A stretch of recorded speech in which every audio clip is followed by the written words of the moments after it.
It was a Friday night even, and it was about 10 p.m. And I got a phone call because I'm on call. Basically, the operator explained that the antenna stopped moving during setup.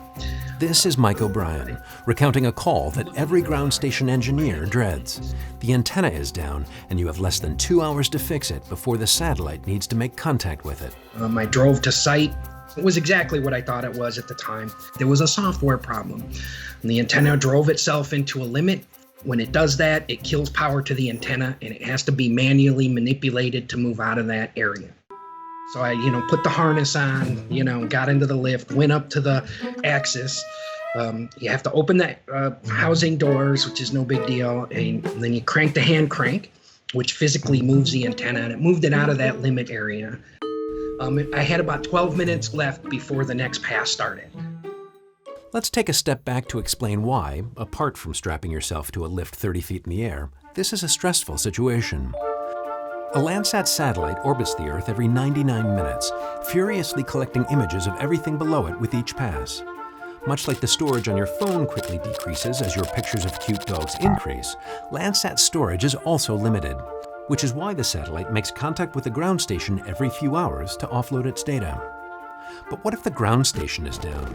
Well, in that case, Landsat's internal hard drive fills up and doesn't capture the next round of images. Critical data is lost. Luckily, that is extremely rare, and data is hardly ever lost, especially with a workflow like this. So every time a Landsat 8 image comes in, I record it on 4 independent different pieces of equipment. That way, if there's a failure, I still have 3 other great copies.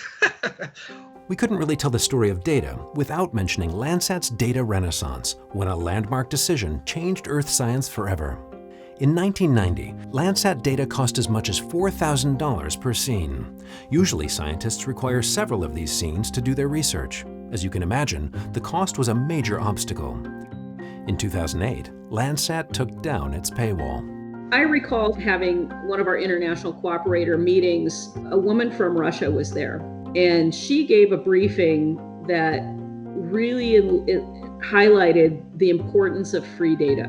Basically saying how it was democratizing for countries like hers, where suddenly you had an open source of information where anybody could get access and see what was going on the face of the Earth.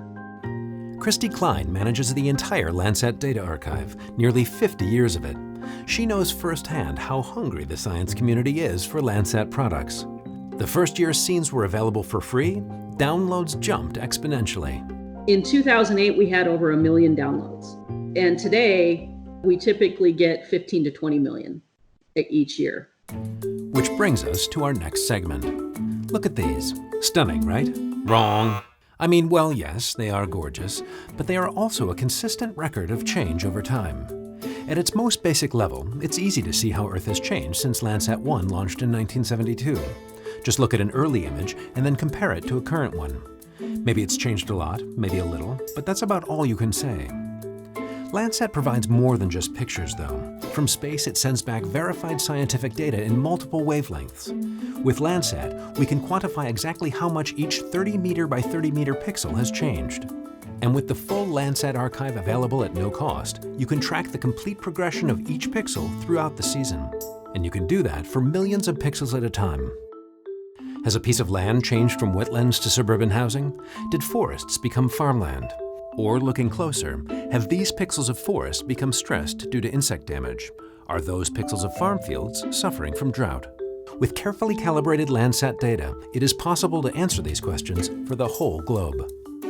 It's a slice of human history. It's amazing how well, for this 50 years, we're documenting every change on the planet. This is Jeff Masek, Landsat 9 project scientist. My thing has always been history. My academic training is actually in geology, but the thing that I sort of loved about geology was still that kind of long time, right? It's just being able to stand in a spot and say that, there was an ocean here 50 million years ago, and I can look at the fossils that are indicative of that. The thing that got me into the Landsat record was still that historical perspective. It's not 50 million years, it's 50 years, but still you're seeing before your eyes, how the environment how forests change, how agriculture changes, urban expansion, the whole thing, how the planet has changed over 50 years. And not only can you not conserve what you cannot measure, you can't measure the effectiveness of conservation approaches if you can't measure the change. So, we have limited resources, we have environmental pressures, we can do something about them if we have the right information. There's been almost an explosion in the number of Earth resources satellites, Earth observation satellites that are out there in the international community.